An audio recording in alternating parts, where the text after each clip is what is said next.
предыдущей главе, пока Аста и Юна прорывались сквозь дубли антагониста к настоящему Люциусу, мы лицезрели первое уничтожение именно что в столице Клевера паладина Морриса. А сегодня же нас ждет поистине легендарная битва. Раскрытие истинной силы Ноэля, битва семьи Сильва против собственной матери в облике паладина, мощь Асия и ее полученная магия дьявола, а также новый облик Нозеля. Так что погнали начинать данный разбор. Ну а также напоминаю, что прочитать свою любимую мангу Манху Маньхуа вы сможете на remanga.org. Здорово, ребятки и анимешники, у микрофона Зик. А вот ребята, которые оставили свой коммент под прошлым роликом. Ну а мы начинаем.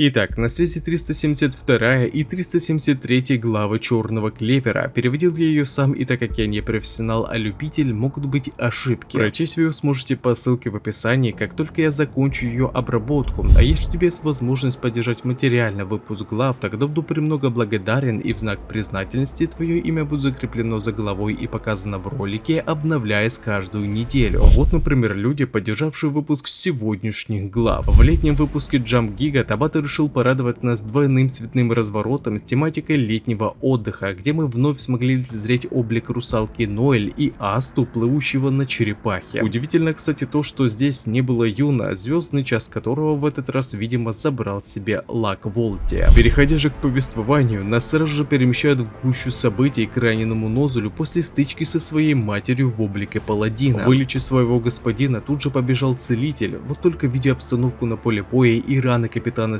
Серебряного Орла, маг понимал, что в одиночку ему тут совсем не справиться. Но внезапно к нему на выручку приходит Киата, уничтоживший заклинанием сошествия морского бога одного из ангелов Люциуса, и Кахона, помогающая колыбельной исцеления восстанавливать Нозеля. С последней их встречи они также тренировались, так что теперь они способны были взять на себя задачу даже такого уровня, позволив Ноэль полноценно сконцентрироваться на сражении с Асьей Сильва, которая немедля сразу же после столкновения запустила в свою дочь множественную атаку заклинания дождя стальных перьев. Однако Ноэль не растерялась, отразив стальные снаряды вихрем морского бога дракона, после чего, подобравшись вплотную, молниеносно атаковала его хвостом морского дракона, впечатав противника в крышу здания. Вот только Асия ничуть не расстроилась такому раскладу, напротив, входя даже в еще больший азарт, ведь она совсем не ожидала того, что вновь сможет поучаствовать в настолько яростной битве. Поэтому истинная принцесса поля битвы больше не собиралась сдерживаться, готовя заклинание совершенно иного масштаба. К тому же Ноэль была поражена, ибо этот спелл не являлся атрибутом стали, а происходил из магии воды, что наверняка является следствием того, что четвертый Загратис поместил в нее дьявола, владеющий подобной магией. Уже только во время каста этого заклинания Асия атаковала Ноэль кучей водных шипов, от которых ей оставалось только уворачиваться. Но опасное было еще только впереди, ведь как только королева воды оторвалась от атак матери, ее тут же чуть не поразило огромадное водное копье. Однако в этот момент Асия уже перебазировалась, атаковав с тыла стальным соколом. Ноэль ответила заклинанием рева морского дракона, войдя в прямое противостояние сил. Ну и тут Асия была на шаг впереди, пройдя сквозь своего сокола, тут же атаковав Ноэль. Видя этот неистовый бой, Сойлет и Небра уже окончательно опустили руки, ведь все это время они то и делали, что только издевались над слабыми. Вот только столкнувшись с действительно сильным противником, их скорлупа высокомерия окончательно рассыпалась, наглядно поняв, насколько же слабыми они были, когда та, которую они презирали, сейчас вовсю сражается с врагом, многократно превосходящего их магические способности. А ведь сама Ноэль сейчас и вправду из кожи вон лезет, пытаясь сравняться со своей матерью. Но Асия совершенно не давала слабину, отразив даже атаку в форме морского дракона. После чего, бросившись на пролом, поблагодарив свою дочь за такой шикарный бой, готовясь сейчас же отправить ее на тот свет. Только тут, откуда ни возьмись, появляется Солид с Неброй и спасает свою младшую сестру от смерти. Ну, ребятки, ситуация настолько накалилась, что даже эти двое набрались смелости действовать. К тому же, понимая, что прошлое уже не изменить, они хотели попробовать наладить отношения с младшей сестрой. Да и к тому же, к этому времени успели подлатать Нозеля, так что теперь противостояние будет поистине легендарным. Вся семья против своей матери, сильнейшей воительницы в облике паладина. Но прежде, создав занавес заклинанием затерянного таинственного туманного леса, маги хотели выиграть немного времени, дабы разработать план по сокрушению этого противника. И у Нозеля был аргумент на то, как им победить собственную мать, и это Ноэль. По его словам, у нее с рождения была огромная магическая сила, которую изначально она не смогла взять под контроль. И даже сейчас она неосознанно использует лишь ту часть своей маны, с которой она еще способна совладать. А поэтому Нозель считал, что единственный их шанс на победу — это если его младшая сестра высвободит всю свою мощь в одной атаке. И так как времени у них было немного, как старший брат, Нозель возьмет на себя роль того, кто будет отвлекать паладина, продемонстрировав заклинание Серебряного Стража, позволившее ему одной рукой заблокировать прямой выпад Асии. Так что теперь он постарается сдержать противника, чтобы дать Ноэль возможность создать свое финальное заклинание. Асия же была приятно удивлена достижением своего сына и под предлогом материнской заботы наградила Нозеля шквалом атак, дабы избавить его от этого облика, ведь по ее мнению токсичная ртуть, обволакивающая его тело, очень плохо скажется на его здоровье. Ну да, а сама она тем временем под натиском ударов по своему сыну проламывает близлежащее здание. Вот только Нозель не сдавался, сейчас он готов был выдержать любую боль, дабы сохранить этот момент примирения его брата и сестер, поскольку сейчас он всецело на них полагается. В это же время со стороны команды Ноэль, Солид и Небра выступают в качестве поддержки, беря на себя контроль маны. Так что Ноэль оставалось только высвободить всю свою ману, весь объем которой она даже сейчас не способна контролировать. Но вместе с поддержкой ей удалось это сделать, начав накопление маны для заклинания. В свою очередь бушующая сила которой просто ужасала Солида, а ведь сама Ноэль только начинала высвобождать свою ману, желая в действительности вложить в эту атаку все, что у нее есть. Однако в итоге столь мощная сила отразилась сильной отдачей на самих братья и сестре. Вот только несмотря на весь полученный урон, Солид и Небра запрещали ей останавливаться, ведь считали, что эта боль была ничто по сравнению с тем, что они ей причинили за все эти годы. К тому же в этот момент они решили еще и полностью открыться своей сестре, назвав причину своих издевательств. Небра, оказывается, завидовала красоте Ноэль, ведь та была как две капли воды с их матерью. А Солид боялся, что поскольку у Ноэль был тот же атрибут магии воды, он боялся, что младшая сестра превзойдет его. Но теперь они искренне сожалеют за все, что сделали ей в прошлом, и просят прощения. Ноэль была тронута до глубины души, ведь она совершенно не ожидала, что когда-то старшие ей настолько откроются. А поэтому, получив эмоциональный толчок, она наконец достигла своего пика, полностью высвободив свою ману. И в момент, когда Нозель обезоружил Асия, Ноэль нанесла финальную атаку. В попыхах паладин попыталась защититься стальным соколом, но мощь маны ее оппонента была настолько огромна, что луч прошиб птицу как картон, в конечном счете достигнув самого паладина. Асия проиграла этот бой, но смотря на своих сплоченных детей, как мать, она была счастлива, что они выросли настолько сильными, способными постоять за себя, сражаясь даже с настолько превосходящим противником. А конец этой битвы ознаменовал не только их победу, но и долгожданное объединение братьев и сестер семьи Сильва. В этот раз Табата постарался на славу. Как по мне, трехмесячное ожидание окупилось. Правда, я ожидал большего от Ноэль в облике Левиафана, но то, что она наконец-то показала свою истинную силу, показывает, что Ноэль действительно у нас королева воды, превосходящая по силе даже неистовую принцессу поля битвы в облике паладина. Но все равно, вам не кажется, что бой с Асией прошел как-то очень быстро? Что вы думаете по этому поводу? И в целом, какое ваше мнение сложилось по этой главе? Пишите свои мысли в комментариях. Ну а нам остается пока только ожидать следующих глав Черного Клевера в осеннем выпуске Jump